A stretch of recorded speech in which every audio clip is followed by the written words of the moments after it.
The morning sun struggled against the weight of heavy snow clouds, casting Pine Ridge, Montana in shades of gray and white. February had arrived with a vengeance blanketing the small town in silence. The kind of silence that made you feel alone, even when you weren't. Maggie Wallace stood in the doorway of the weathered house on Pinecone Avenue, her pink unicorn pajamas doing nothing to protect her from the cold seeping through the open door. 2 years old, but her eyes held an understanding that didn't belong to someone so small.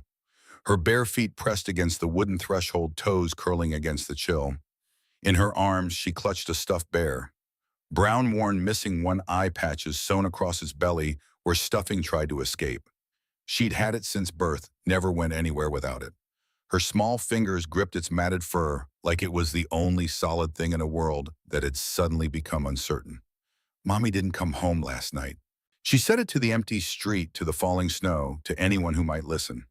Her breath formed small clouds that dissipated quickly in the cold air. Behind her, the house sat dark and still. Dishes from dinner remained in the sink untouched. A blanket lay crumpled on the couch where she'd fallen asleep, waiting for the sound of her mother's key in the lock. The clock on the wall ticked steadily, marking each second of absence. Maggie shifted her weight from one foot to the other. Her toes had gone from pink to pale, but she didn't move from her post. This was what Mama had taught her. If anything ever happens, if I'm not there when you wake up, you stay put. You wait. Someone will come. So she waited. The rumble of a motorcycle cut through the morning quiet, growing louder as it approached. Maggie didn't flinch. She'd heard motorcycles before, though not on their street. Not this early. The bike turned onto Pinecone Avenue, its engine deep and powerful. It slowed as it passed the house, then stopped completely. The engine cut off, and the sudden silence felt even heavier than before. Caden Frost swung his leg over the bike, his boots crunching in the fresh snow. 45 years old, though the lines around his eyes made him look older. His leather jacket bore the marks of 1,000 miles patches and wear that told stories he'd rather forget. A thick beard, more gray than black, now covered the lower half of his face. Tattoos crept up from his collar, disappearing beneath the leather. He'd been riding since dawn, trying to outrun thoughts that never seemed to tire. 5 years of running, and they still caught up every morning.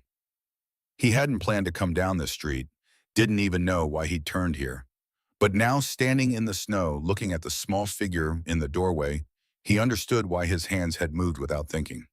The little girl stared at him with eyes too old for her face. Green eyes, he noticed as he came closer, and something in them that made his chest tighten with a pain he'd tried for 5 years to bury. Caden knelt in the snow, bringing himself to her level. His imposing frame seemed to shrink as he made himself less threatening.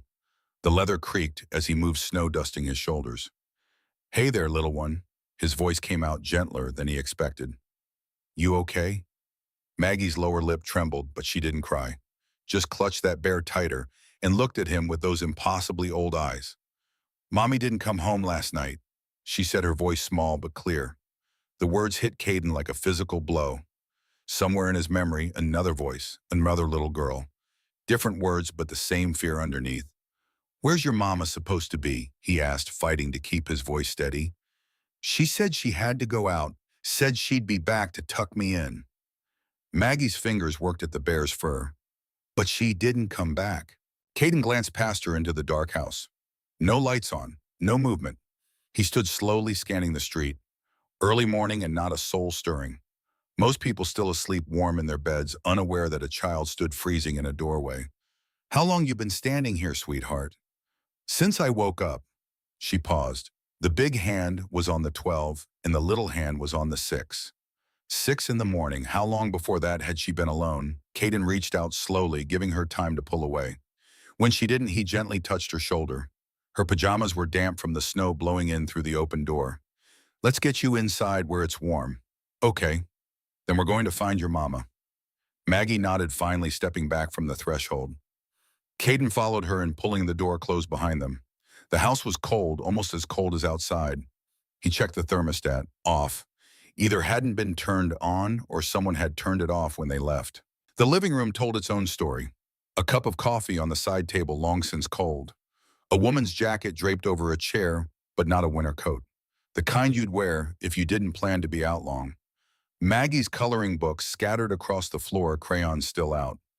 "What's your name, little one?" "Maggie." She held up the bear. This is Bear. Despite everything, Caden felt the corner of his mouth twitch. Bear, that's a good name. He spotted a blanket on the couch and wrapped it around her shoulders. And what's your mama's name? Elena Morrison. Caden pulled out his phone, thick fingers moving across the screen. He needed to call someone, but who? Police were the obvious choice, but something made him hesitate. The way the house felt.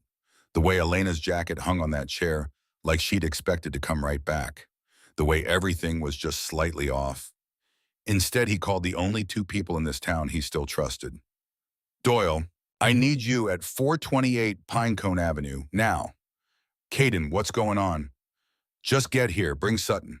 He ended the call and turned back to Maggie, who had settled onto the couch, the blanket wrapped around her like armor. She watched him with those careful eyes, assessing and deciding whether to trust him.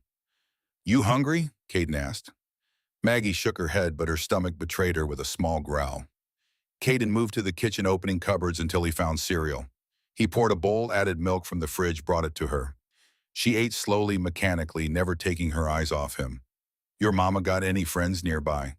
Someone she might have gone to see. Maggie thought about this, chewing carefully. Mrs. Patterson next door. Sometimes Mama goes there for coffee. Anyone else? Ms. Vivian from the library. She comes over sometimes. Caden filed the names away. The rumble of motorcycles announced Doyle and Sutton's arrival before he saw them through the window. Two bikes pulling up behind his old crew. The only ones left who'd stand with him after everything that happened. Doyle came through the door first. 50-something, built like a bear himself, with shoulders that barely fit through door frames. Silver hair pulled back in a ponytail, eyes that had seen too much in too many wars. He'd served 3 tours before he found his way to Caden's crew. Found family there after losing his son. Sutton followed, younger by a decade, leaner. A mechanic by trade with hands that could fix anything that had an engine. Quiet most of the time, but loyal to his bones. Both men stopped when they saw Maggie on the couch. This is Maggie, Caden said, his voice low. Her mama didn't come home last night. Doyle's expression shifted, something painful crossing his weathered face. He'd lost his boy 10 years ago. Afghanistan. Every child since then seemed to remind him of what he'd failed to protect. Hey there, Maggie, Doyle said, his voice surprisingly gentle for a man his size. That's a nice bear you got. Maggie hugged Bear closer. Mama gave him to me when I was born. Sutton had moved to the window, looking out at the street with the practiced eye of someone used to watching for trouble. What do we know? Not much, Caden admitted. Elena Morrison left sometime last night, told Maggie she'd be back to tuck her in. Never showed. Could be anything, Sutton said, though his tone suggested he knew better. Car trouble, stayed with a friend, got held up somewhere. Could be. Caden didn't believe it either. Something about this felt wrong. The cold house, the jacket left behind, the way Maggie had been standing in that doorway like she'd been trained to wait there. Doyle knelt beside the couch, getting to Maggie's level like Caden had. Maggie, you remember what your mama was wearing when she left? Maggie thought about this. Her blue dress, the one with flowers. That's real helpful, sweetheart. Doyle stood, exchanging a look with Caden. A dress. In February, in Montana. Either Elena Morrison was meeting someone important, or she hadn't planned to be outside long. I'm going to check with the neighbors, Sutton said. See if anyone saw anything. I'll go with you. Doyle headed for the door, but stopped, looking back at Maggie. You're going to be okay, little one. Your mama's got the whole cavalry looking for her now. After they left, Caden settled into the chair across from Maggie. The house creaked around them, old bones settling. He watched the little girl finish her cereal, watched her set the bowl aside and pull that bear close again. Watched her try to be brave when she had every right to be terrified. Tell me about your mama, Caden said softly. What's she like? Maggie's face brightened slightly. She's pretty. She has long hair like gold. And she sings when she makes breakfast. And she reads me stories every night about princesses and dragons. Sounds like a good mama. The best mama. Maggie's small voice held absolute certainty. She keeps me safe. The words struck something deep in Caden's chest. Keeps me safe. Past tense would have been kept. But Maggie said keeps, present tense. like she had absolute faith her mother would come back. He hoped like hell she was right. Doyle and Sutton returned 20 minutes later with Mrs. Patterson in tow. An elderly woman, 70s at least, wrapped in a quilted robe and looking worried. "Oh, Maggie, honey." Mrs. Patterson rushed to the couch, gathering the little girl into her arms. "I just woke up and saw all the motorcycles. I didn't know Elena was gone." "When did you last see her?" Caden asked. Mrs. Patterson thought back. "Yesterday evening, around 6. She came over to borrow some milk. Said she was making dinner for Maggie.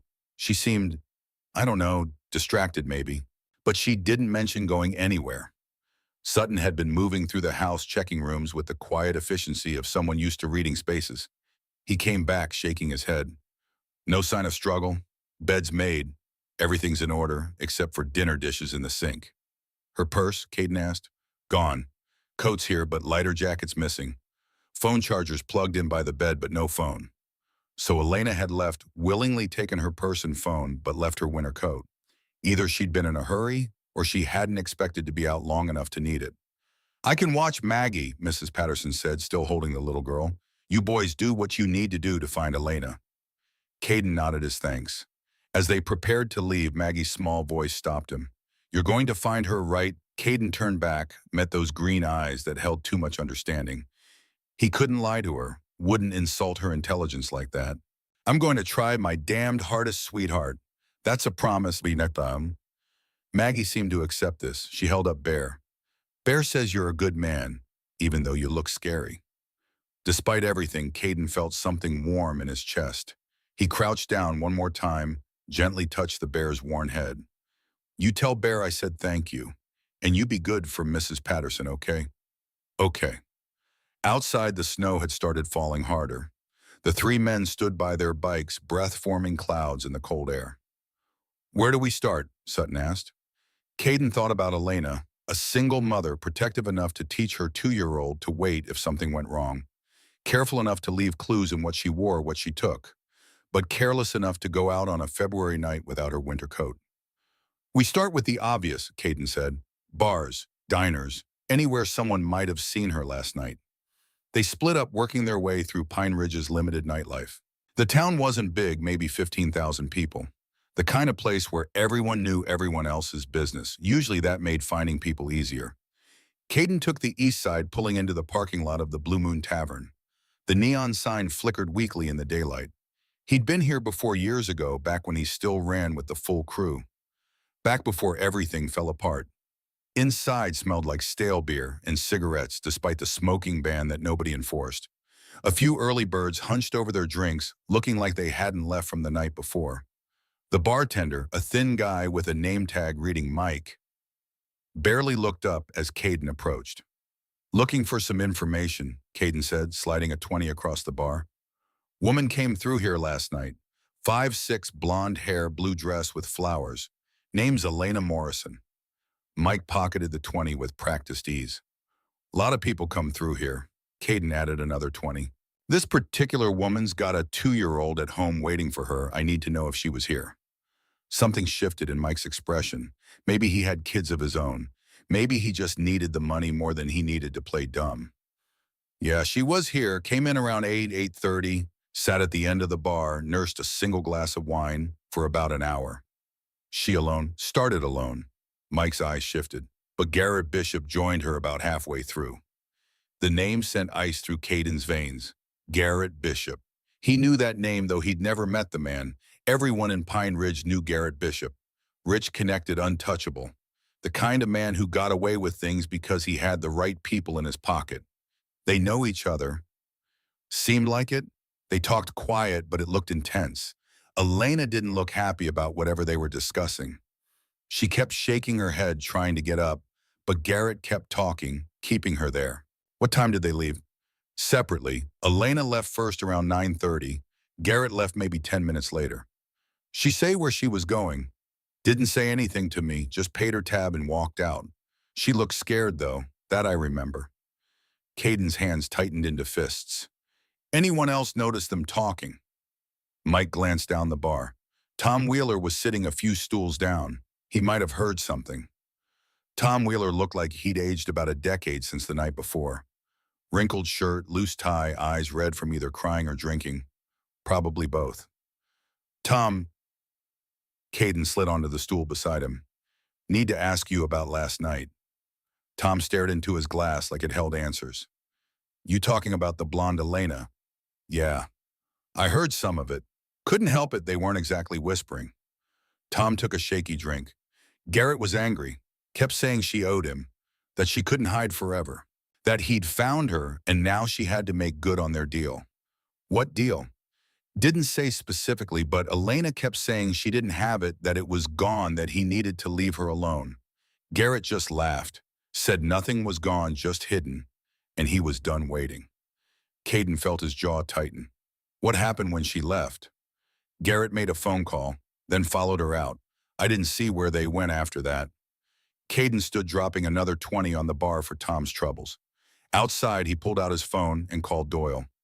Found something. Elena was at the Blue Moon last night. Met with Garrett Bishop. Doyle's sharp intake of breath said everything. The Garrett Bishop, the same. They argued about something she supposedly owes him. Witness says she looked scared. Left around 9:30, Garrett followed. We need to find Garrett. No, we need to find out who the hell Elena Morrison really is, because I don't think that's her real name. Caden ended the call and stood in the snow thinking. A woman with a fake name running from a powerful man. A child trained to wait if something went wrong.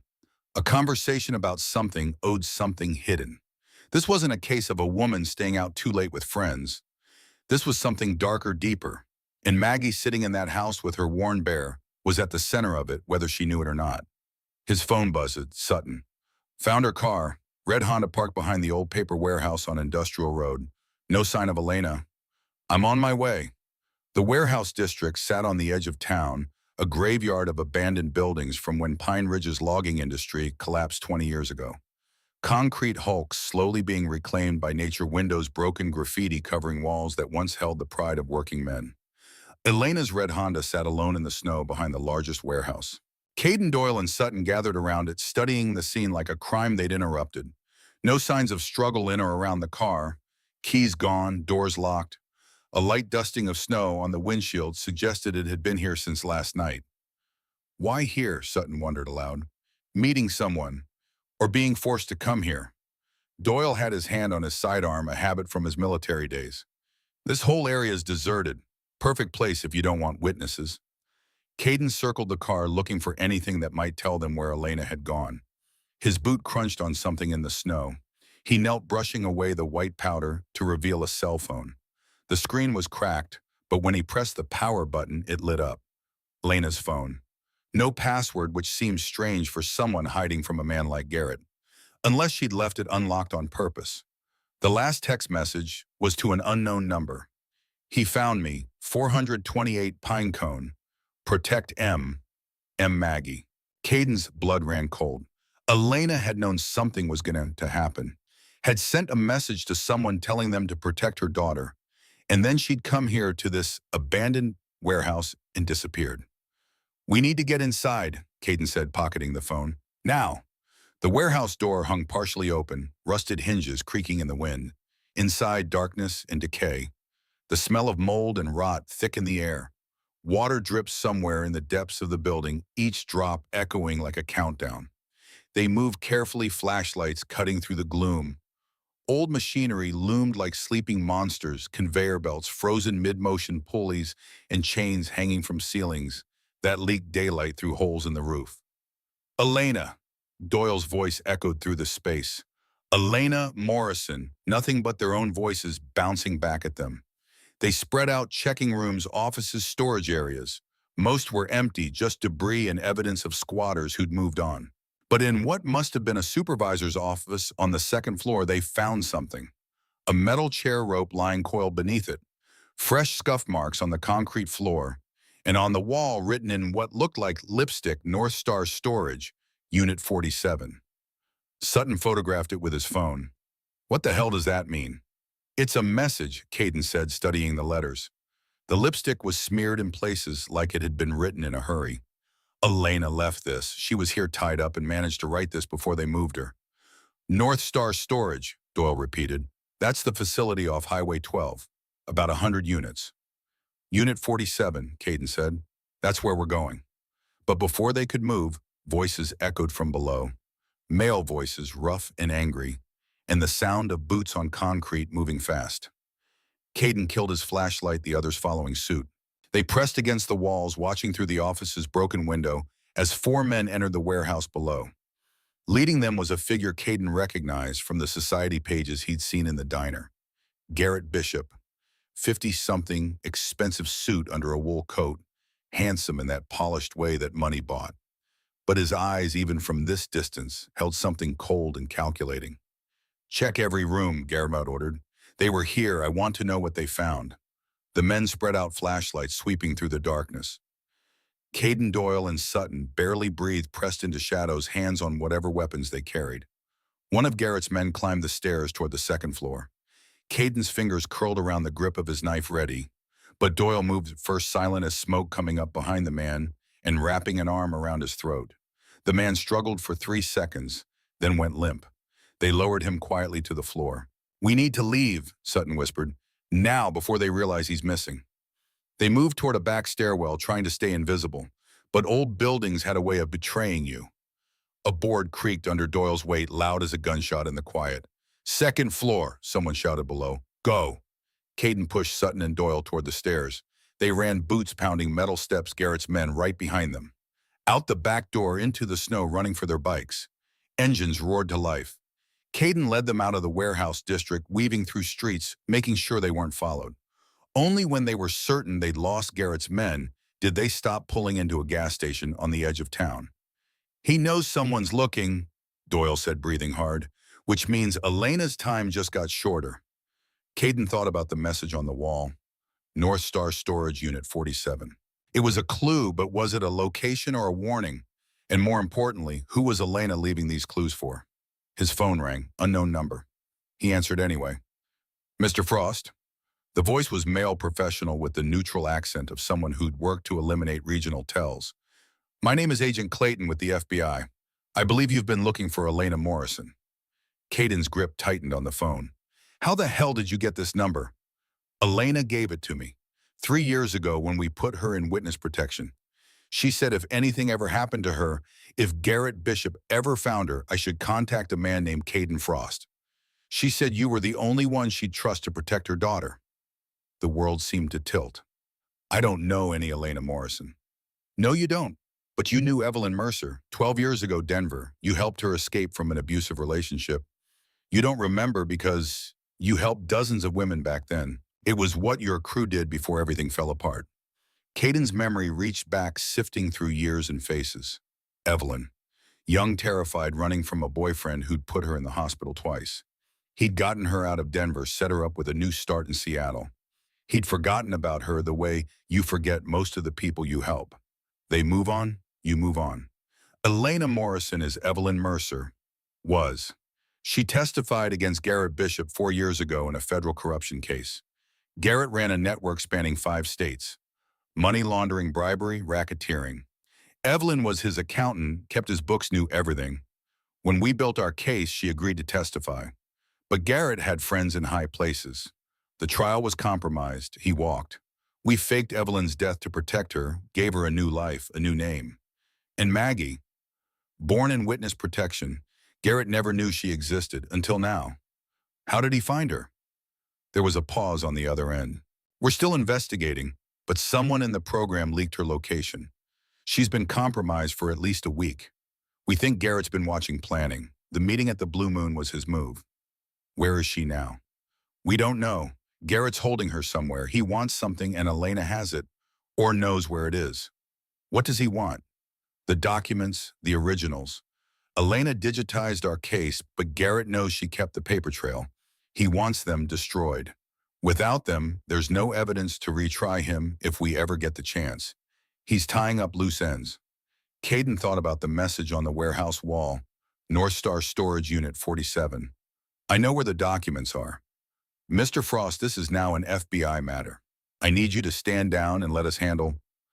"With all due respect, Agent Clayton, your protection program failed. Garrett found Elena. He's got her. And every minute we waste talking is a minute she doesn't have. So you can either work with me or you can get the hell out of my way. Another pause. Then what do you need? I need you to run interference with local law. Sheriff's office, police. Keep them out of my way. Garrett's got people in Pine Ridge PD. I can't work if I'm dodging arrest. Done. What else?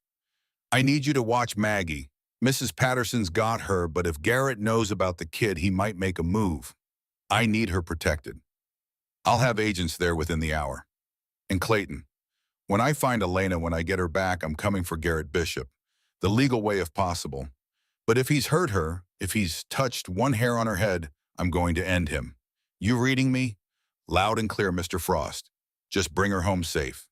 Caden ended the call and looked at Doyle and Sutton. Both men had heard enough to understand the stakes had just gotten higher. FBI's involved, Doyle said. It wasn't a question. Elena's a federal witness. Garrett Bishop is worse than we thought, and we need to get to North Star Storage before he does. They mounted their bikes and rode through the falling snow, 3 men against the system that had already failed the woman they were trying to save. But Caden had made a promise to a 2-year-old girl with green eyes and a worn bear, and he'd be damned if he broke it. North Star Storage sat on Highway 12, a sprawling complex of orange doors and concrete. Security cameras dotted the corners, but Caden knew from experience most of them were just for show. Budget operations like this rarely maintained full surveillance. Unit 47 was in the back corner, away from the main office. They parked their bikes out of sight and approached on foot, Doyle carrying bolt cutters from Sutton's saddlebag. The lock was standard cheap. It gave way with one good squeeze. Caden pulled up the orange door metal, rattling on its track. Inside, darkness. He pulled out his flashlight, swept it across the interior. The unit was maybe 10 by 10 and nearly empty. Just 3 things, a filing cabinet, a lockbox, and a white envelope with Caden's name written on it in neat handwriting. He picked up the envelope with hands that shook slightly. Inside a letter. Caden. If you're reading this, Garrett found me. I always knew he would. No one escapes men like him. Not really. We just get to borrow time until they come collecting. The filing cabinet holds everything. The original documents from the Bishop case, financial records, wiretap transcripts, photographs, everything the FBI needs to put Garrett away for life. I kept them because I knew someday they'd come for me and I'd need insurance. The lockbox contains something more important. My real insurance policy, the thing Garrett wants more than anything. I'm not going to tell you what it is. If you need it, you'll know. The combination is Maggie's birthday, 0815. I need you to do something for me. 2 things, actually. First, protect Maggie. I know I'm asking the impossible. You don't know me anymore. Don't owe me anything. But 12 years ago, you saved my life without asking for anything in return. You gave me a chance to become someone better. Maggie is the best thing I ever did with that chance. Please don't let Garrett take her. Don't let her grow up in the system, bounce from home to home. She deserves better. Second, if I don't make it out of this, tell Maggie I love her and tell her the story about the knight and the bear. She'll understand. It's our story, yours and mine and hers. Thank you for being the good man I always knew you were. Elena. P.S. Check the bear. The real secret is in the bear. Caden read the letter twice, each word hitting harder than the last. Then he opened the lockbox with shaking fingers. Inside, a flash drive and a photograph. The photograph showed Elena younger, standing next to Garrett Bishop. They were at some kind of gala event, her in an evening gown, him in a tuxedo. But what made Caden's blood run cold wasn't the formal wear or the champagne glasses. It was the way Garrett's hand rested possessively on Elena's lower back, the way she leaned into him, smiling. The intimacy of 2 people who knew each other well. He flipped the photo over. Written on the back, Garrett and Evelyn Annual Charity Ball, 2018. 2 months before I learned the truth. Sutton had opened the filing cabinet, pulling out folders. This is everything, he said quietly. Bank records, shell companies, wire transfers, names, dates, amounts. If half of this is real, Garrett Bishop should be in prison for 50 years. Doyle was studying the flash drive. What do you think is on this backup, Caden said, or the one thing Garrett can't let get out? He pocketed both the drive and the photograph. We need to move. If Garrett knows about this location, he'll be coming. They loaded the files into their saddlebags, working quickly. As they finished, Caden's phone rang again. Mrs. Patterson. Mr. Frost, there's FBI agents here. They say they're supposed to protect Maggie, but I'm not sure I should let them in without. Let them in, Mrs. Patterson. Agent Clayton sent them. They're the good guys. There's something else. Maggie's been asking about her bear. She says Bear knows something important. Says her mama told her if anything bad happened, Bear would keep her safe. Does that mean anything to you? Caden's mind flashed back to Elena's letter. Check the bear. The real secret is in the bear. Mrs. Patterson, I need you to do something very carefully. Feel along the bear's belly where those patches are sewn. See if there's anything hard inside, like it's been sewn into the stuffing. He heard rustling, then Mrs. Patterson's sharp intake of breath. There's something here. Feels like a small chip or card. Don't remove it. Just keep it safe. Those FBI agents, tell them about it. They'll know what to do. He ended the call as Sutton's phone buzzed. A text from one of his contacts in the sheriff's office. 3 words Garrett knows. Run. Time to go, Caden said. They were halfway to their bikes when the black SUVs appeared blocking both exits from the storage facility. 4 vehicles, at least a dozen men piling out all armed. Garrett Bishop stepped from the lead SUV, that expensive coat billowing in the wind. Even from a distance, Caden could see his smile. Mr. Frost, Garrett's voice carried across the snow. I've been looking forward to meeting you. Elena talked about you quite a bit during our time together. Where is she? Caden shouted back. Safe. Comfortable. Missing her daughter, though. You have something of mine in those saddlebags. I'd like it back. These belong to the FBI. You want them, take it up with federal court. Garrett's smile widened. I don't think you understand your position. You're surrounded, outnumbered. And while I respect your loyalty to Elena, it's misplaced. She's a liar and a thief. She stole from me, betrayed me, and tried to destroy everything I built. You mean the criminal empire you built on corruption and blood money? I mean the legitimate business I created to bring jobs and prosperity to communities like Pine Ridge. But I'm not here to debate economics. I'm here to make you an offer. Those files in the flash drive for Elena. You walk away, she walks away, everyone's happy. Caden glanced at Doyle and Sutton. 12 armed men against 3. The math wasn't good, but they had the files, and more importantly, they had the flash drive. Whatever was on that drive, Garrett wanted it badly enough to risk a confrontation in broad daylight, which meant it was valuable enough to trade. Let me talk to her first. Proof of life. Garrett pulled out his phone, tapped it, then held it up. A video call connected, and Elena's face filled the screen. She looked tired, bruised around one eye, but alive. Elena, Caden stepped forward. You okay? Caden, her voice was hoarse. Don't give in to anything. Whatever he promises, he's lying. He'll kill us both and take Maggie. The video cut off. Garrett pocketed his phone. As you can see, she's alive, for now. But my patience has limits, Mr. Frost. The files, the drive, now. Caden made a show of thinking about it, buying time while his mind raced through options. They couldn't fight their way out, couldn't run, not with the exits blocked. But they also couldn't just hand over evidence that could put Garrett away. His phone buzzed. A text from Agent Clayton Stahl. Help coming. 5 minutes. 5 minutes. He just needed to keep Garrett talking for 5 minutes. All right, Caden said. But I've got questions first. Elena said you two go way back. That photo in the lockbox, that was you and her looking pretty cozy. What happened? Garrett's expression flickered, something like genuine emotion crossing his face before the mask returned. Ancient history. Humor me. Elena asked me to protect her kid. Least I can do is understand why. A pause, then Garrett shrugged. Evelyn worked for me. Smart girl. Beautiful.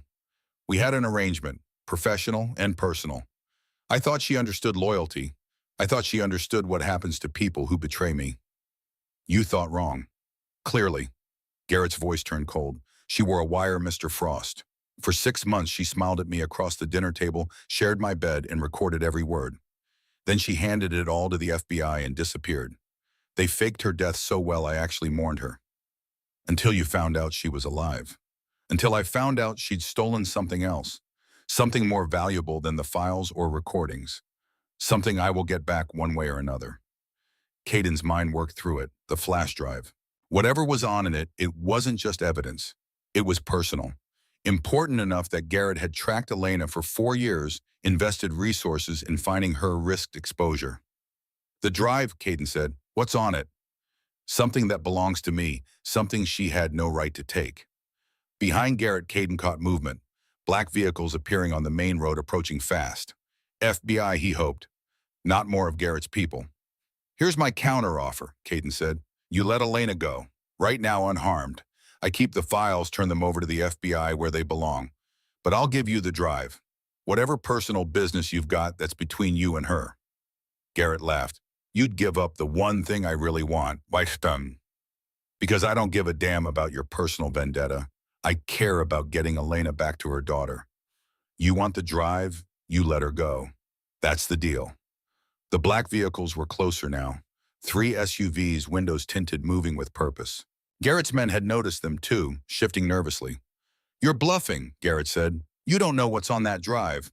For all you know, it's the key to everything. Maybe, or maybe it's just photos of you and Elena at the company Christmas party. Either way, it's not worth a woman's life. The FBI vehicles pulled up, boxing in Garrett's SUVs. Doors opened and agents poured out, weapons drawn. At their head, a man in his 50s with iron gray hair and the bearing of someone who'd spent decades dealing with men like Garrett Bishop. Garrett Bishop, Agent Clayton's voice carried authority. Stand down. You're surrounded by federal agents. Garrett's expression didn't change. He looked at his men, at the FBI agents, at Caden, calculating odds, measuring outcomes. This isn't over, Garrett said finally. He gestured to his men. Fall back. Mr. Bishop, you're not going anywhere, Clayton said.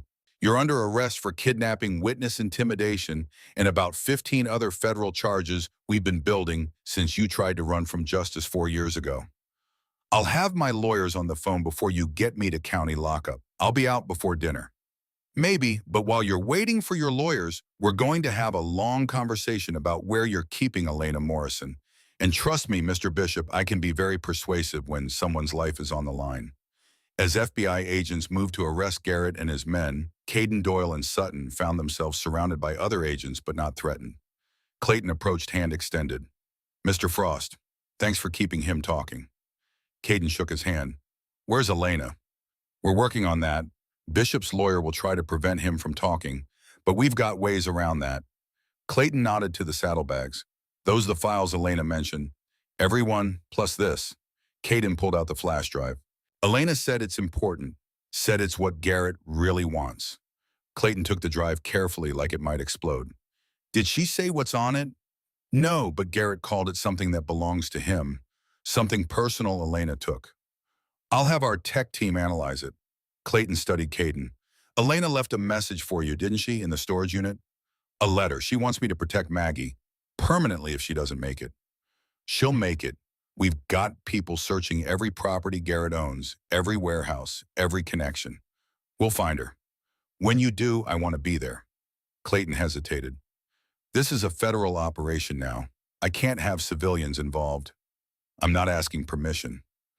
Caden's voice went hard. Elena reached out to me for a reason. She trusted me to protect her daughter.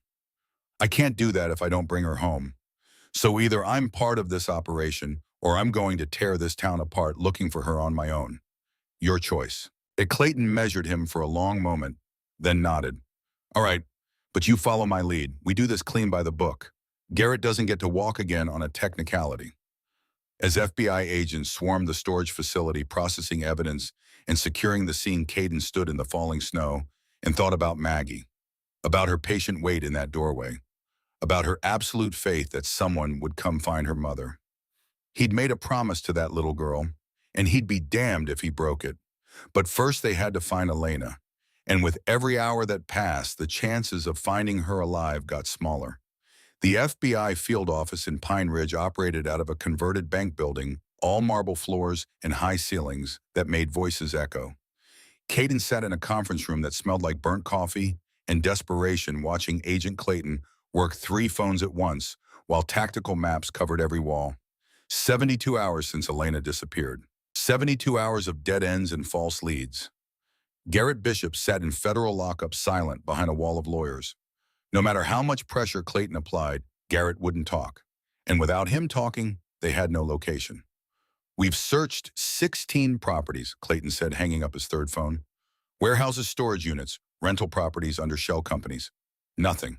Either he's got her somewhere we don't know about, or someone else is holding her. Caden studied the map pins marking every location they'd checked. You're thinking too obvious. Garrett's smart.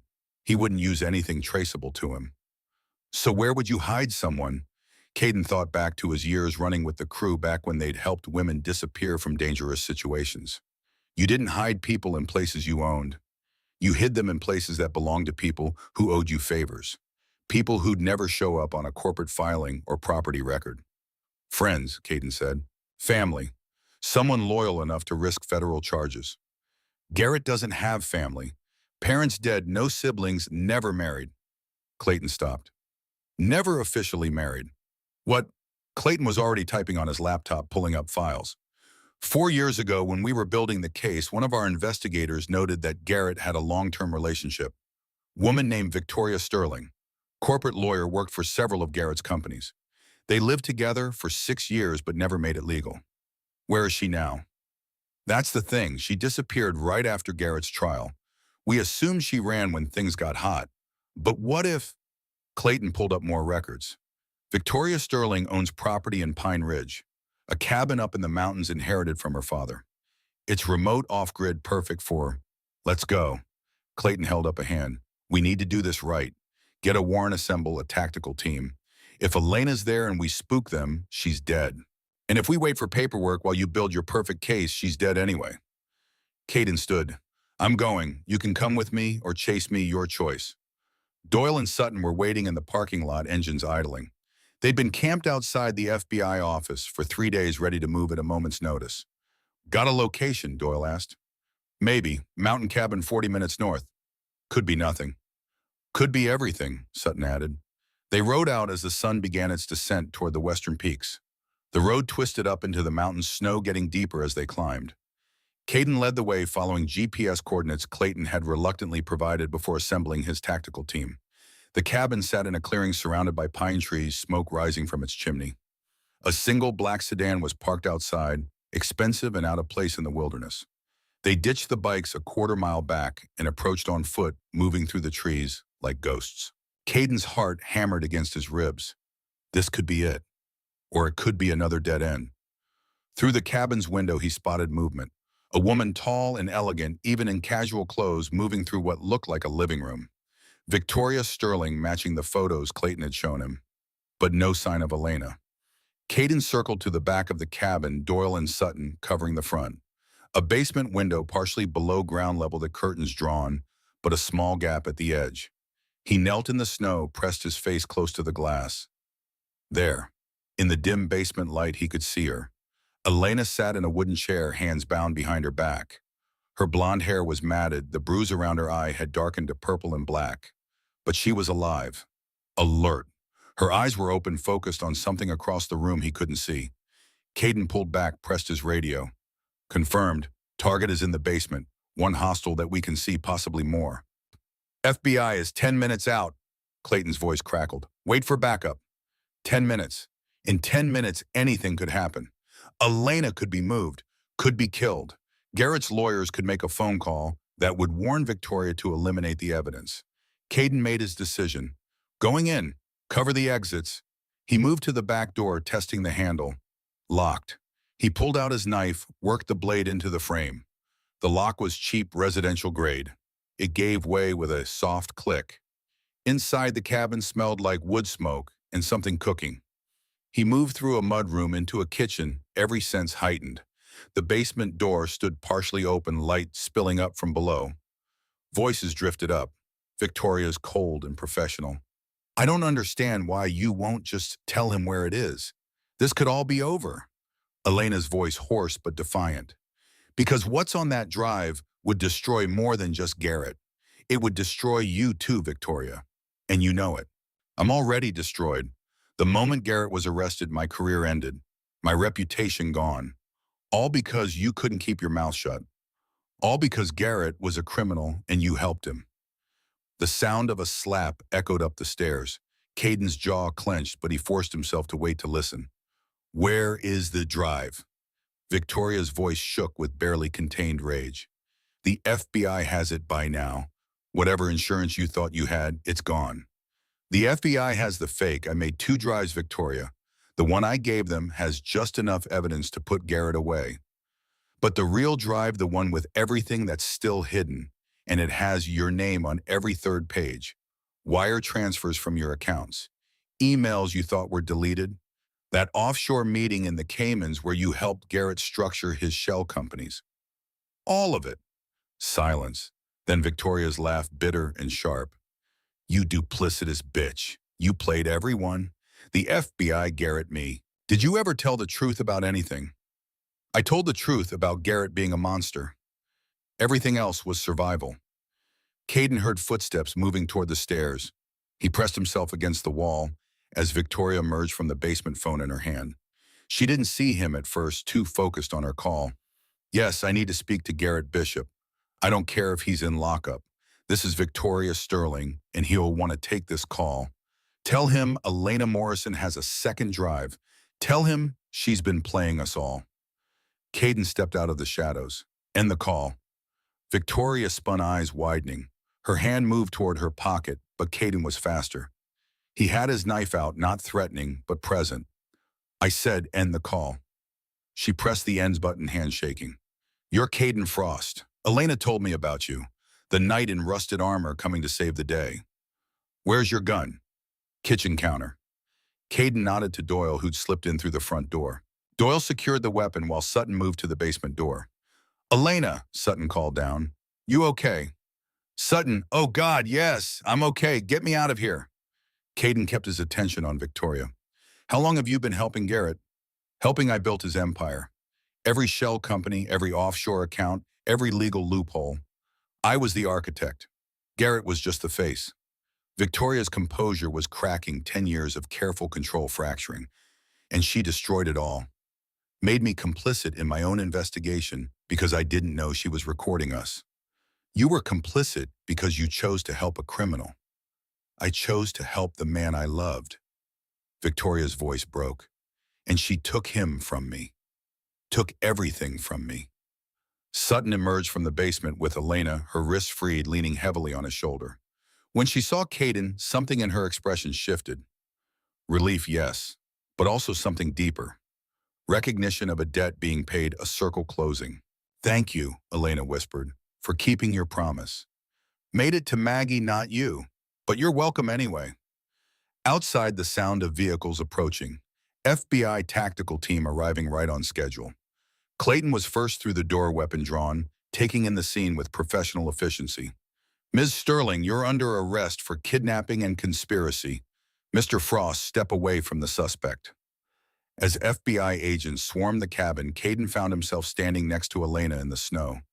She looked fragile in the fading light, wrapped in a blanket someone had draped over her shoulders. There's really a 2nd drive?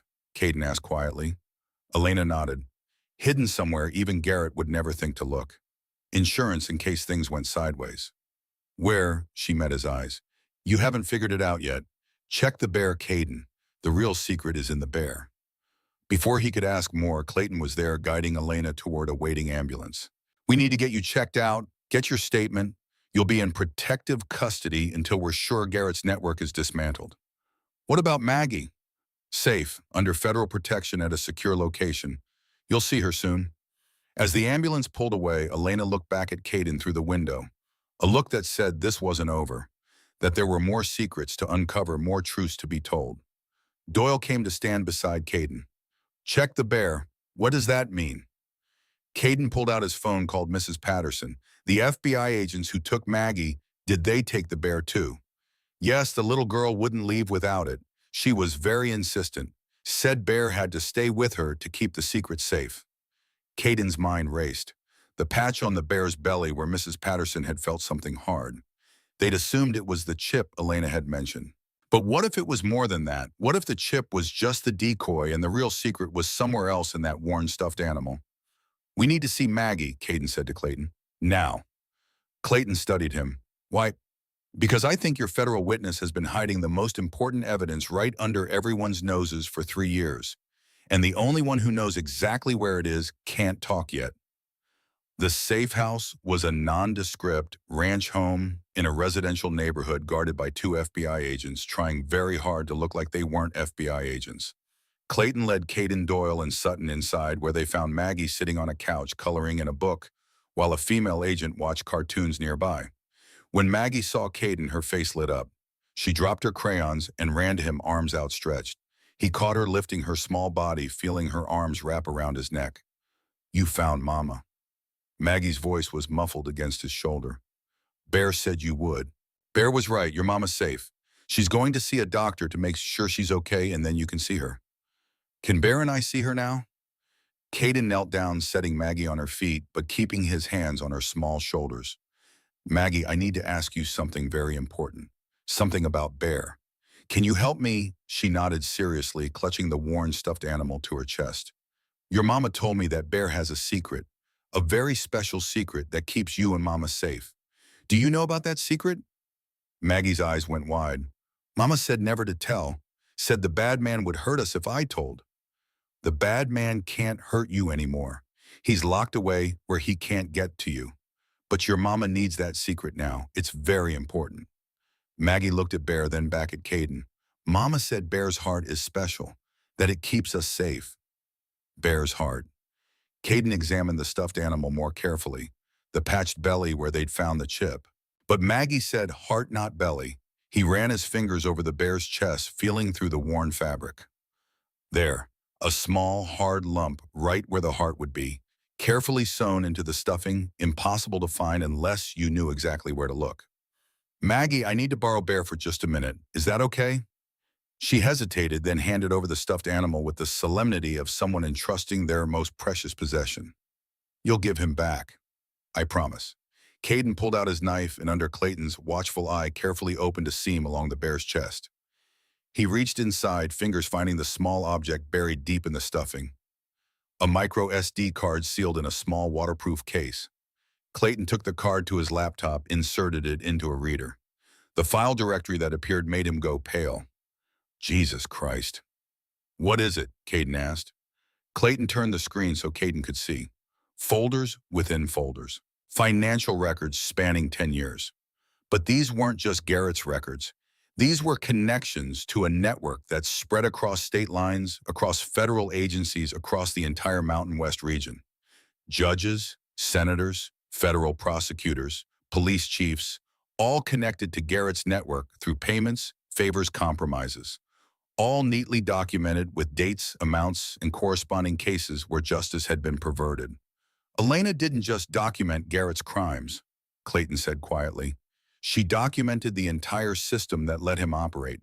This could bring down half the federal courts in this district. Which is why Garrett wants it destroyed so badly," Caden said. "It's not about him going to prison. It's about protecting everyone he has leverage over." Clayton was already on the phone. "I need a secure line to the director. Yes, it's urgent. Tell him we just found the Bishop network map, all of it." As Clayton worked the phones coordinating with Washington, Caden sat with Maggie and carefully sewed Bear back together. The little girl watched every stitch, making sure he did it right. "Is Bear going to be okay?" she asked. "Bear's going to be perfect. He's a very brave bear, keeping that secret safe for so long. Mama said Bear was magic, that he'd protect me even when she couldn't." Caden tied off the last stitch and handed the bear back. Maggie hugged it tight, then looked out at him with those green eyes that saw too much. "Are you going to be my daddy for real now?" The question hit him like it had the first time, but now he understood the weight behind it. Maggie wasn't just asking for a father figure. She was asking if he'd stay. If he'd be there when the danger passed and life went back to normal. If he'd be constant in a world that had been anything but. Before Caden could answer, Clayton came back, expression grave. "We have a problem, a big one." "What now?" "The micro SD card. The real evidence. Someone in Washington just made a call to Judge Harlow, the same judge who let Garrett walk 4 years ago. He's issued an order for all Bishop-related evidence to be turned over to his court for review. Says the FBI investigation has been compromised by the use of illegally obtained materials." "That's bullshit," Doyle growled. "Elena was a witness. She had every right to document. It doesn't matter what's legal or right. Judge Harlow has jurisdiction and he's calling in favors. If we turn over that SD card, it disappears. Every name on it gets protected. Garrett walks again, and Elena becomes a target that never goes away.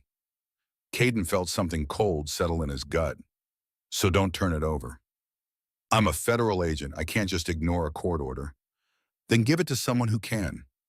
Clayton met his eyes. What are you suggesting?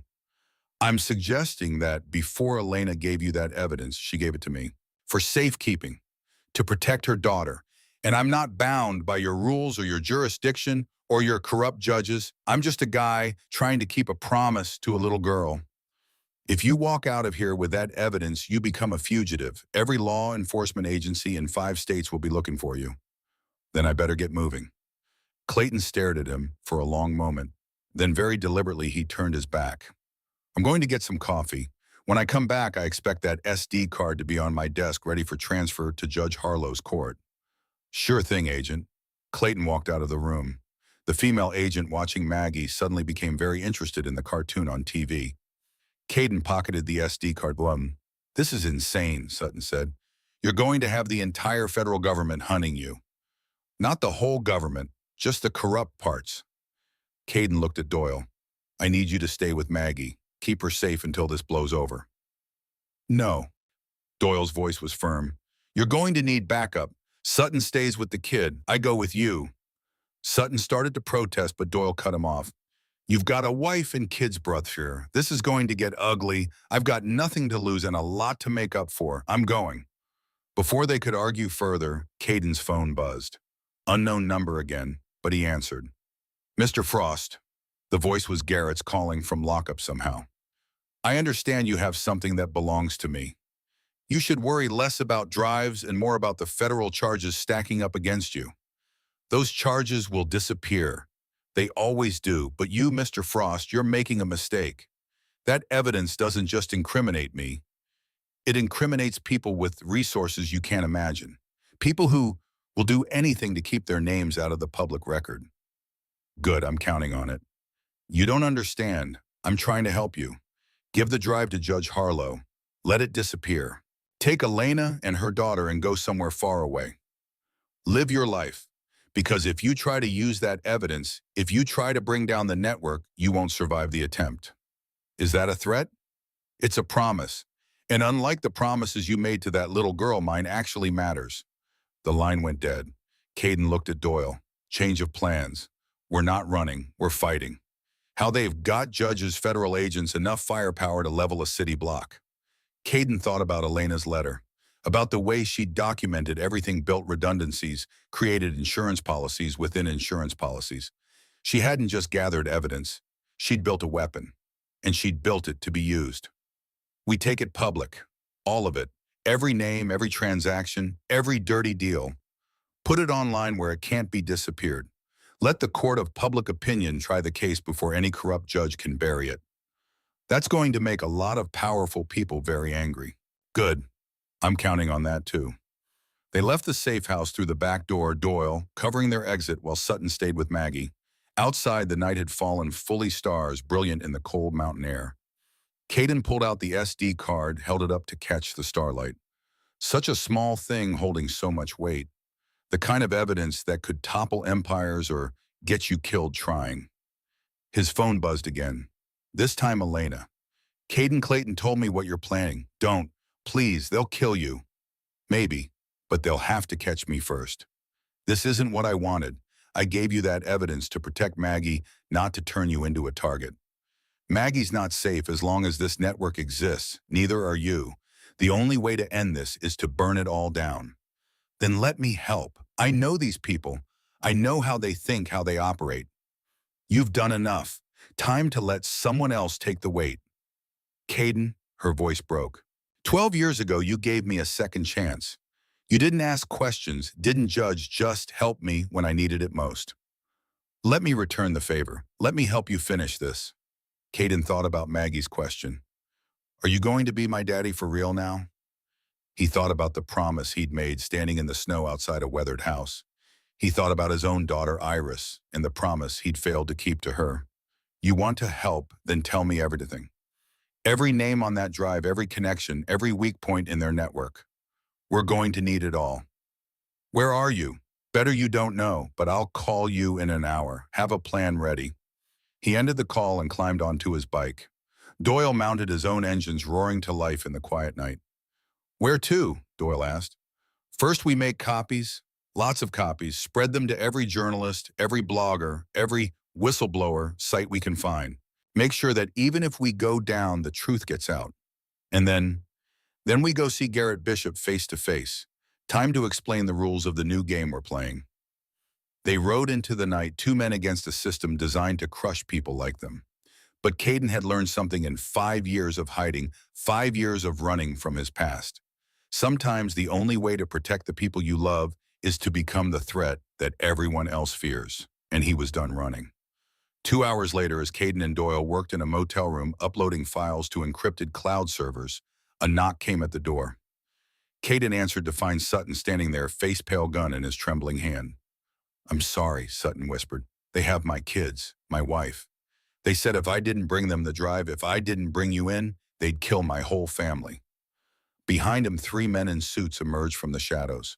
Not FBI, not local police. Private contractors, the kind that worked for people who needed problems solved quietly. Caden raised his hands slowly. Sutton, brother, think about this. I have thought about it, Sutton's voice broke. For 3 days, I've thought about nothing else. My kids, Caden, my 8-year-old daughter, and my 10-year-old son. What would you do? What would any father do? And in that moment, Caden understood, because he knew exactly what he'd do. He'd failed his own daughter once, hadn't been there when she needed him most, had let her die because he'd been too focused on the wrong battles. He wouldn't judge Sutton for choosing differently. Okay, Caden said quietly. You want the drive? It's yours. He reached slowly into his pocket, pulled out the micro SD card, but instead of handing it to Sutton, he crushed it under his boot. The contractors moved forward, weapons raised. But Caden smiled. That was one of 20 copies we made in the last 2 hours. Every one of them is already uploaded to servers across 3 continents. Kill me and they auto-publish. Let my family go and maybe we can talk about making this go away. The lead contractor, a scarred man with dead eyes, pulled out a phone, made a call, listened, then lowered his weapon. You've got 48 hours, he said. Take down the files, hand over all copies, or your friends start dying, starting with the girl. They left Sutton standing in the doorway, shaking and sick with shame. Doyle moved to go after them, but Caden stopped him. Let them go. We got what we needed. What did we get? They threatened Maggie. They showed their hand. They're scared, desperate, which means we're winning. Sutton fell to his knees. I'm sorry. God, Caden, I'm so sorry. They had my kids. What was I supposed to do? Caden helped him up, no judgment in his voice. You were supposed to protect your family. Same thing I'm doing. Same thing we're all doing. But now they know about the copies. They'll figure out how to stop the auto-publish. Let them try. Caden pulled out his phone, sent a text to Elena Plan B. Accelerate timeline. Go loud in 6 hours. Her response came immediately. You're sure about this? No, but we're doing it anyway. Caden looked at Doyle and Sutton. His crew, his brothers, men who'd stood with him through hell and were still standing. 48 hours, he said. That's how long we have to make sure the truth gets out, to make sure Maggie and Elena are protected, and to burn down everyone who thought they could buy their way out of justice. How do we do that in 48 hours? Sutton asked. Caden smiled, and it wasn't a gentle expression. We stop playing by their rules. Time to remind Garrett Bishop and everyone he works with what happens when you threaten the wrong family. Outside, snow began to fall again. The same snow that had brought Caden to Maggie's door just days ago. Back then, he'd been a broken man trying to outrun his past. Now he was something else entirely. Now he was a father who'd finally found something worth fighting for. And God help anyone who stood in his way. Dawn broke over Pine Ridge with the kind of crystalline clarity that only comes after a storm. Caden stood at the window of a cabin 40 miles outside town, watching the sun paint the snow-covered peaks in shades of gold and rose. He'd been awake for 36 hours straight, running on coffee and the kind of adrenaline that comes from knowing you're either about to change everything or destroy it all. Behind him, Elena worked at a laptop, fingers flying across the keyboard. She'd been released from the hospital 8 hours ago, walked out against medical advice, and immediately joined Caden's operation. The bruises on her face had darkened, but her eyes were clear and focused. "The uploads are complete," she said. 23 different servers, 14 countries. "Even if they manage to take down half of them, the files will still go live in—" She checked her watch. 4 hours and 17 minutes. Doyle entered from the bedroom, phone pressed to his ear. "Clayton's calling in favors. Says he can get us a meeting with the regional FBI director, maybe buy us some protection if things go sideways." "Things are already sideways," Caden said. "Question is whether we can make them sideways enough that the truth comes out before someone puts a bullet in us." His phone buzzed. Mrs. Patterson, her voice tight with fear. "Mr. Frost, there are men watching the house. 3 cars, been here since midnight. The FBI agents protecting Maggie say they're not bureau. They're just sitting there waiting." Caden's blood ran cold. "Keep Maggie inside. Keep all the lights on. I'm sending more people." He ended the call and looked at Doyle. "They're making their move, putting pressure on Maggie's location." "They won't actually hurt her," Elena said, though her voice shook. "They know if anything happens to Maggie, you'll release everything immediately. She's leverage, not a target. She's a 2-year-old child who should be home playing with her toys, not being used as a bargaining chip by corrupt federal officials." Caden pulled on his leather jacket, checking the knife at his belt. "We need to move up the timeline. We release early, we lose the element of surprise," Elena cautioned. "Then Garrett and his network will have time to prepare their defense craft, their narrative. We wait and they hurt Maggie to force our hand. I won't let that happen." Elena was quiet for a moment, then her expression changed. Understanding dawned. "The Spring Festival. It's today.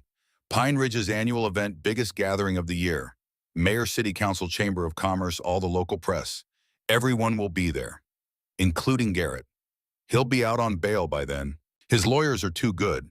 He'll make an appearance, play the wrongfully accused businessman fighting back against federal overreach." Elena's fingers were already moving across the keyboard. "But what if we turn his stage into ours?" "How?" She pulled up a file. "The festival has a main stage for speeches. I can hack into their AV system, take control of the screens. If we show up with the evidence, broadcast it live to the whole town, they can't stop us without making it worse." Doyle leaned over her shoulder. "They'll cut the power, shut down the whole festival if they have to." "Not if we live stream it simultaneously to every social media platform. Facebook, YouTube, Twitter, TikTok. Make it impossible to suppress." Elena looked at Caden. "But you understand what this means. Once we go public like this, there's no taking it back. Every person named in those files becomes an enemy, including people with the resources to make us disappear. Then we better make sure we do it right the first time."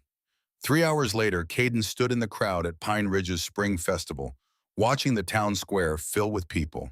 Families, children, vendors selling food and crafts. American flags fluttered in the spring breeze, and a banner proclaimed, "Pine Ridge, 150 years of community and justice." The irony wasn't lost on him. Elena was backstage, hidden among the technical crew in a borrowed worker's uniform. Doyle circulated through the crowd with Sutton, who'd insisted on helping, despite his shame. Both men had eyes on the various security teams, identifying which ones were legitimate and which ones belonged to Garrett's network. On the main stage, Mayor Brennan was preparing for his annual address. The same mayor whose name appeared 17 times in Elena's files.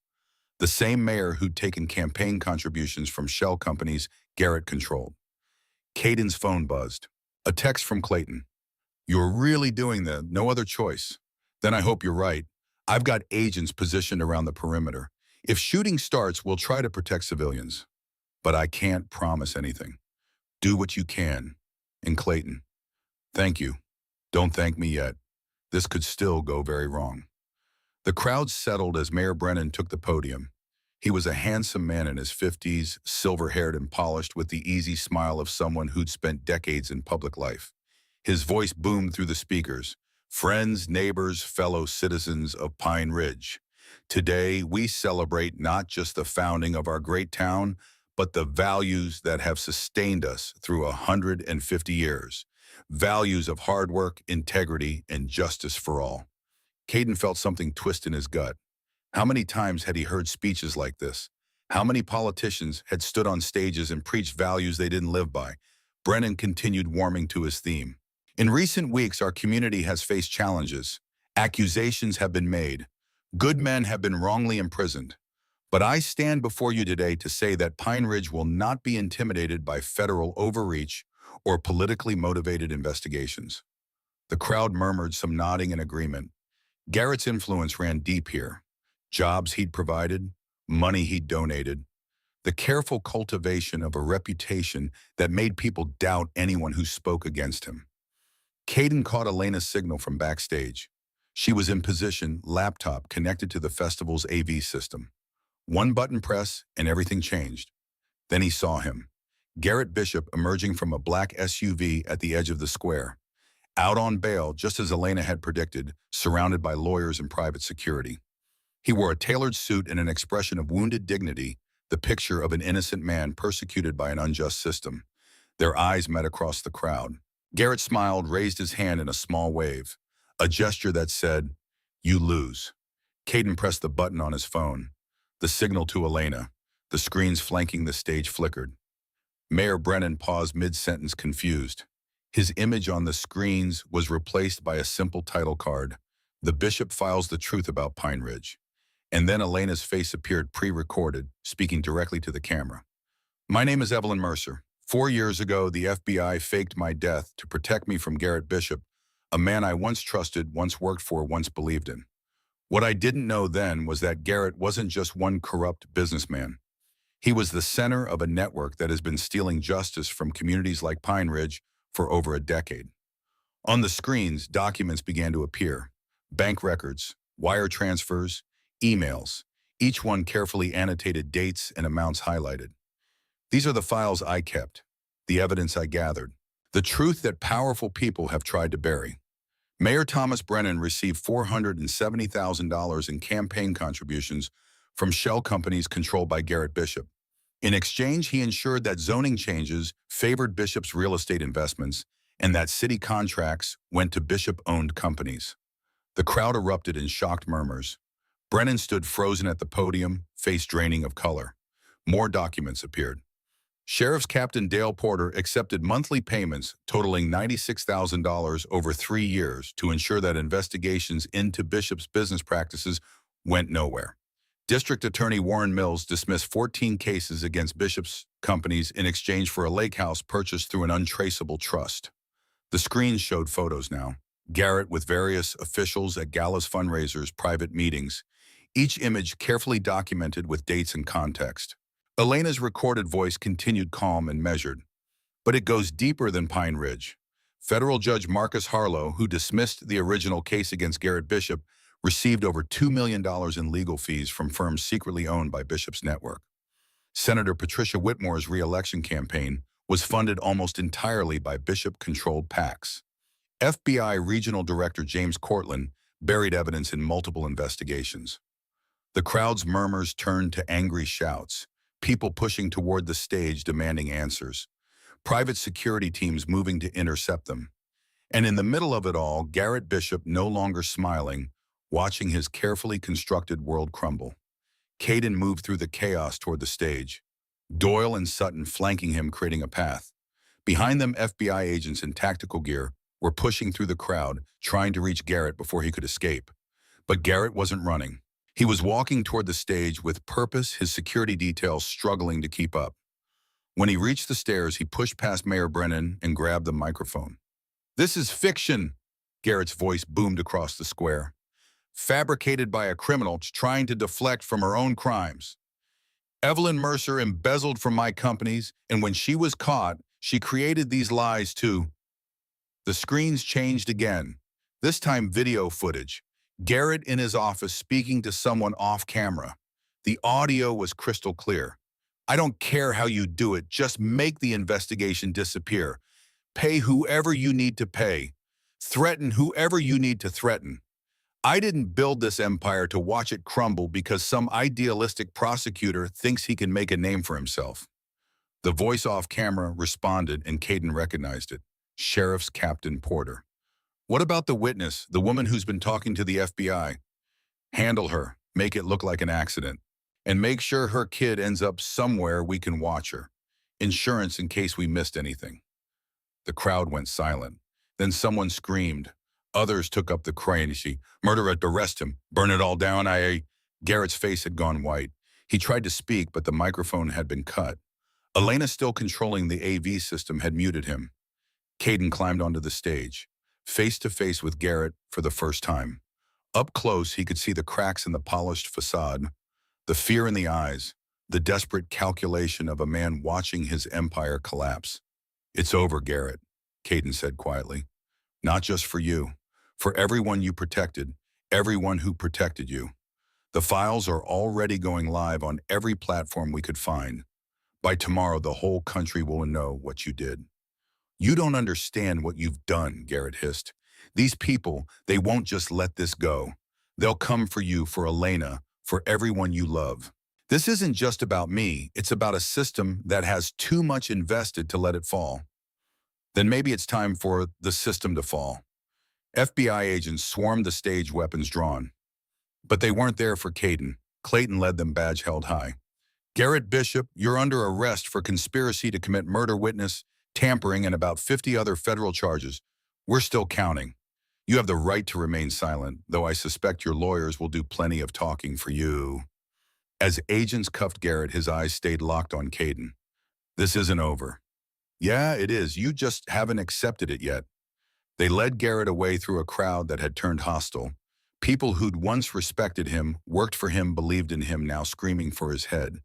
The same community he'd claimed to serve turning on him the moment the truth came out. Caden found Elena backstage, disconnecting her laptop. She looked exhausted, bruised, but triumphant. "We did it," she whispered. "It's really over." Not quite. The explosion came from the parking lot, a massive fireball that sent people screaming, running for cover. Caden's first thought was Maggie. They'd targeted the safe house. His phone rang. Unknown number. He answered to a voice he didn't recognize, digitally distorted. "Mr. Frost, impressive display. But you've made a critical error. You assumed that destroying Garrett's network would protect the people you care about. Instead, you've just convinced everyone in that network that they have nothing left to lose, including me." "Who is this?" "Someone who's been watching this play out with great interest. Someone who now has Elena's daughter. The FBI agents protecting her are dead. The house is burning.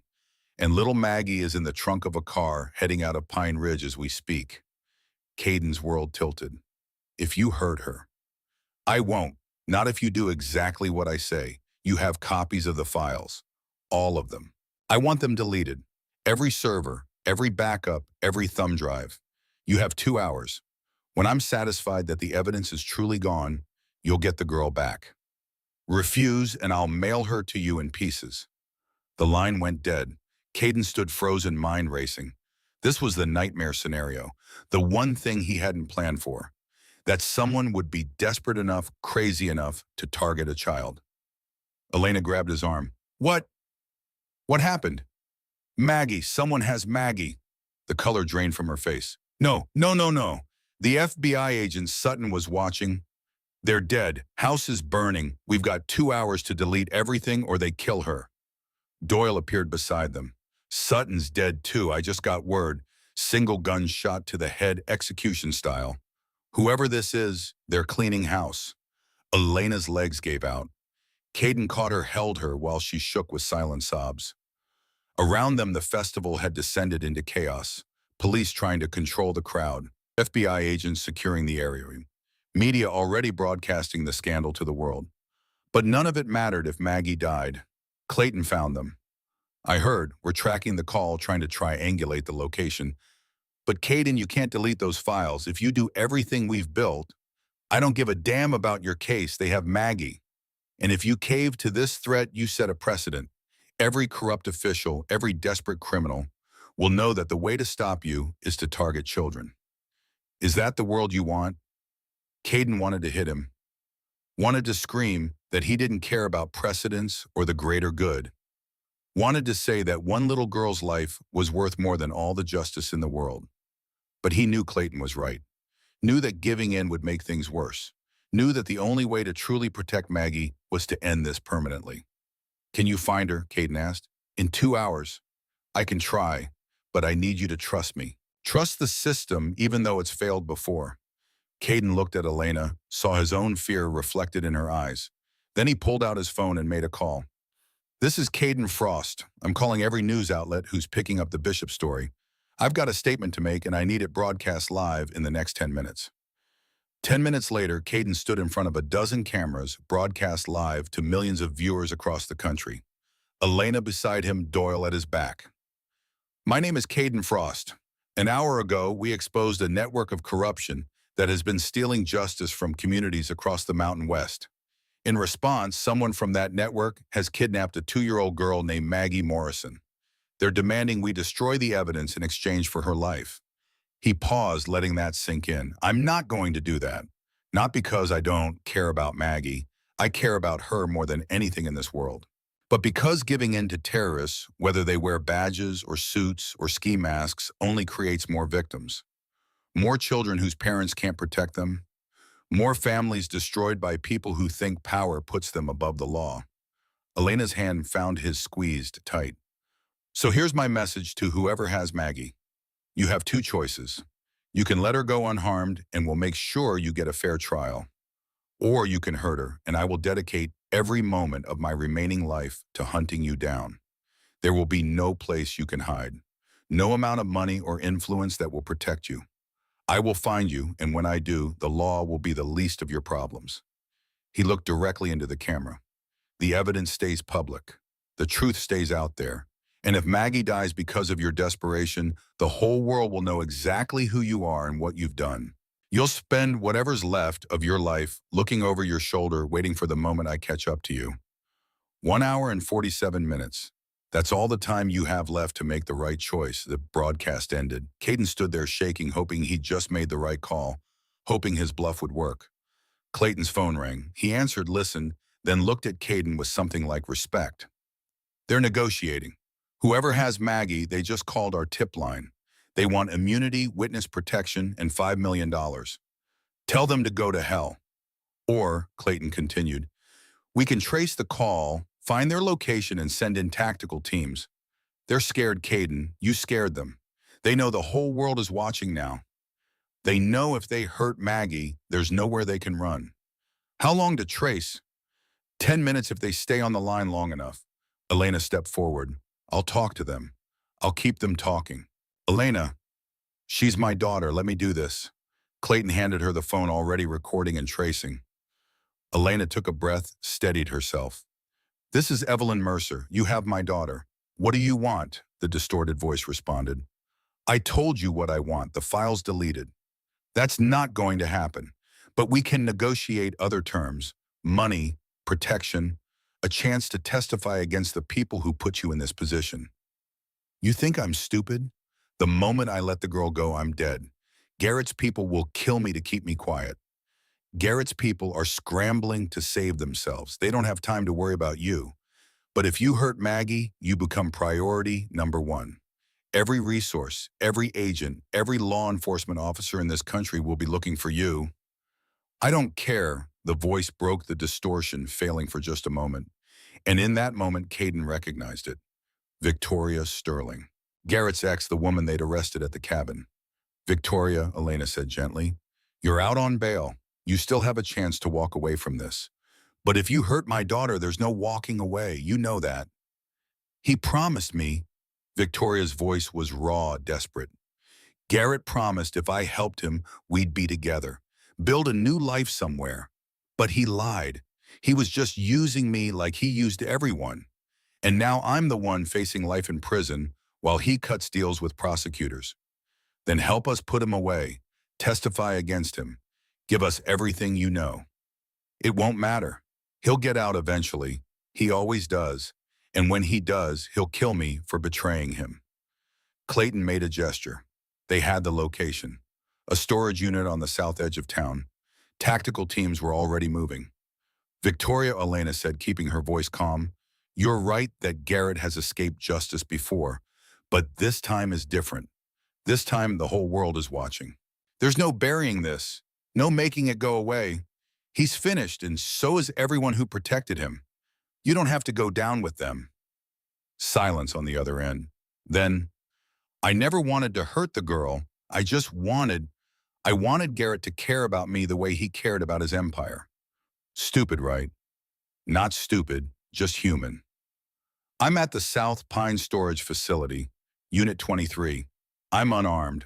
I'm letting her go, but tell them not to shoot me. Please, I'm so tired of being scared. The line went dead. Clayton was already moving barking orders into his radio. All units suspect is surrendering. Hostage is secure. Move in, but no shots fired unless absolutely necessary. Caden and Elena ran for his bike.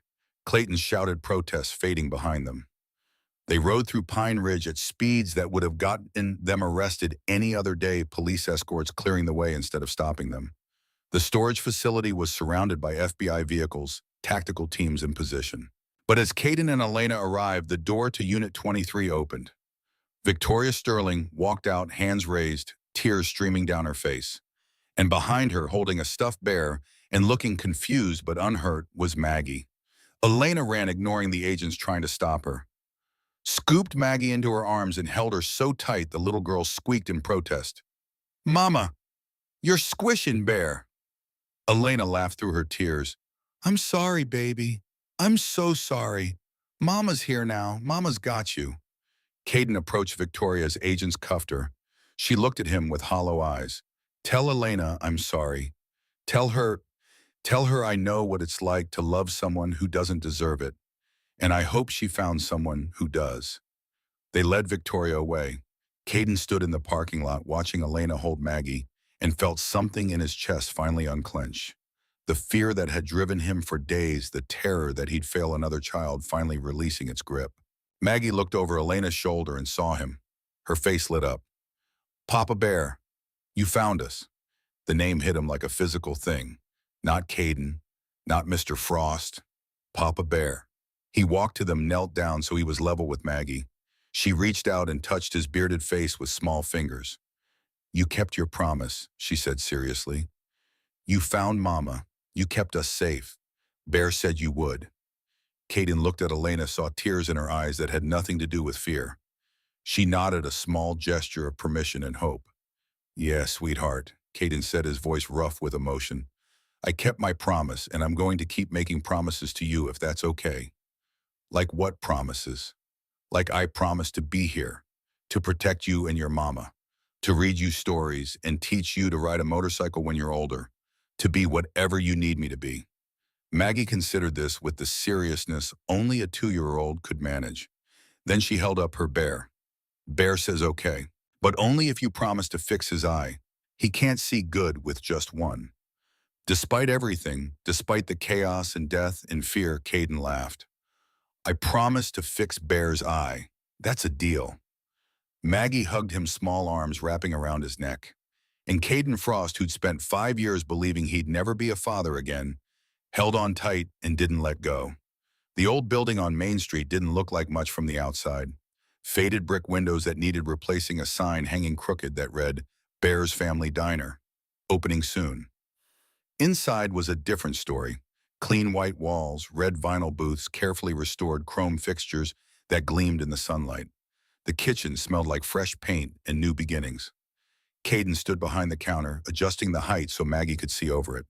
She stood next to him in her own tiny apron, helping arrange pastries in the display case with meticulous concentration. "This one goes here, Papa."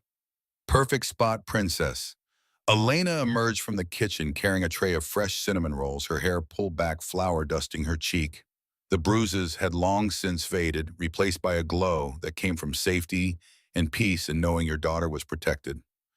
"We're opening in 2 hours," she said, setting the tray down. "Doyle's bringing the last of the tables. Local paper says they're sending a reporter to cover the opening." "Great. More publicity, just what we need." "Actually, it is. The town needs this. Needs to see that good things can come from standing up to corruption. That rebuilding is possible." The past 6 months had been a whirlwind.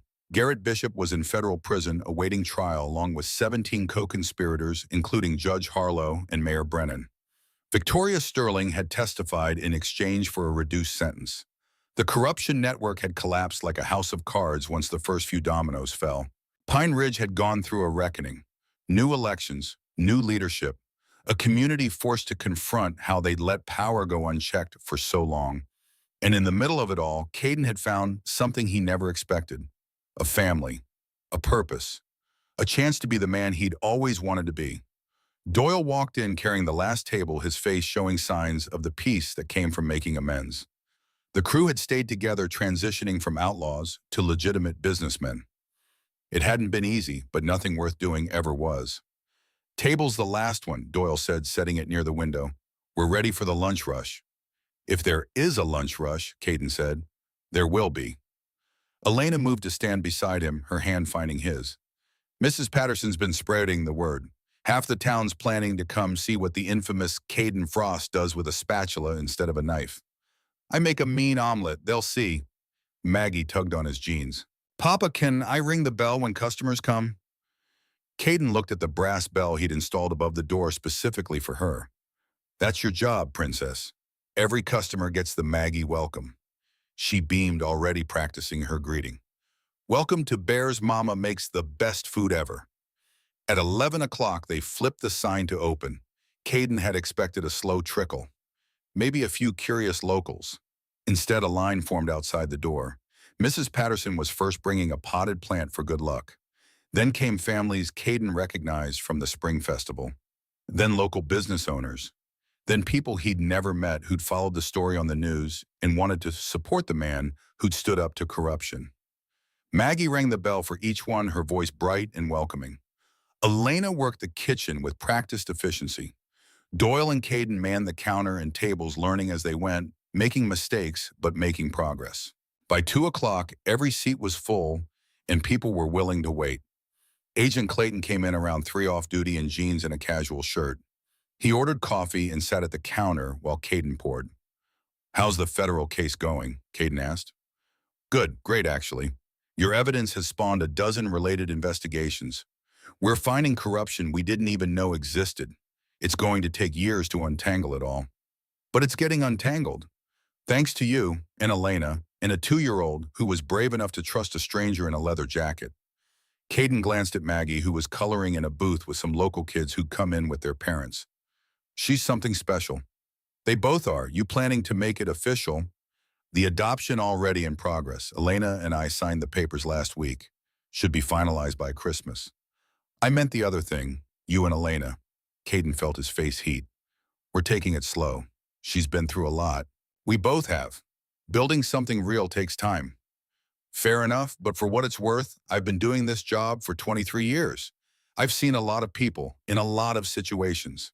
And I've never seen two people who fit together better than you two. Don't wait too long, Frost. Life's short, and you've both earned some happiness." Clayton left a generous tip and headed out. As the afternoon wore on, the crowd thinned. By closing time, Caden, Elena, and Maggie were exhausted but triumphant. They sat in a booth together, Maggie between them, counting the day's earnings while she colored. "We did it," Elena said softly. "We really did it." "Day one of, hopefully, many," Caden agreed. Maggie held up her drawing. 3 stick figures standing in front of a building. One tall with a beard, one with long yellow hair, one small with a teddy bear. Above them, a sun and the words, "My family," in crooked letters. "For the wall," Maggie announced, "so everyone knows this is our place." Oh. Caden took the drawing, felt his throat tighten. "It's perfect, princess. We'll frame it and put it right by the door." As the sun set over Main Street, painting the sky in shades of orange and pink, Caden stood at the diner's window and watched the town he'd helped save. A town that was slowly learning to trust again, to believe that justice was possible, that standing up to power could actually make a difference. Behind him, Elena wrapped her arms around his waist, resting her cheek against his back. Maggie had fallen asleep in the booth, bear clutched tight, exhausted from her first day as official greeter. "Thank you," Elena whispered. "For everything, for saving us, for staying, for being the man Maggie needed, the man I needed." Caden turned to face her, cupped her face in his calloused hands. "I'm the one who should be thanking you. 12 years ago, I helped you because it was the right thing to do. I never expected to see you again. Never expected you to give me a second chance at being a father, at being a good man. You always were a good man, Caden. You just forgot for a while. They kissed gentle and sweet, the kiss of two people who'd found each other in the wreckage and built something beautiful from the ruins. When they pulled apart, Maggie was watching them with sleepy eyes. Are you and Mama gonna get married like in the princess stories? Caden laughed. Maybe someday if your mama says yes. I say yes now, Maggie declared. I want a pretty dress and a big cake, and Bear can be the ring bearer. Ring bearer, Elena corrected, but she was laughing too. Whatever. Can we do it? Please. Caden looked at Elena, saw the same hope and fear and possibility he felt. They'd been through hell together, had earned the right to be cautious, but they'd also earned the right to be happy. What do you say, he asked Elena. Think you can handle being married to a former outlaw turned diner owner? I think I can handle anything as long as you're beside me. He pulled a small box from his pocket. He'd been carrying it for 2 weeks waiting for the right moment. Inside a simple gold ring with a small diamond. Nothing fancy, but real. Elena Morrison, formerly Evelyn Mercer, mother of the bravest little girl I've ever met. Will you marry me and let me spend the rest of my life making good on all the promises I've made? Elena's eyes filled with tears. Yes, God, yes. He slipped the ring on her finger while Maggie cheered and clapped. Then they held each other in the fading light, three people who'd found family in the most unlikely way. Outside Pine Ridge settled into evening. Lights came on in windows. People headed home to their families. A town healing slowly but surely from the corruption that had poisoned it for so long. And in a small diner on Main Street, a former outlaw, a federal witness, and a 2-year-old girl with a one-eyed bear sat together and dreamed about tomorrow. Because tomorrow they'd wake up and do it all again. Serve food, greet customers, build a business and a life. They'd face whatever challenges came together. And that was the real victory. Not the corruption they'd exposed or the criminals they'd brought down, but the family they'd built from broken pieces, the love they'd found in unexpected places, the redemption that came not from grand gestures, but from showing up every day and choosing to be better. Caden Frost, who'd spent 5 years running from his past, had finally found his future, and it looked like home.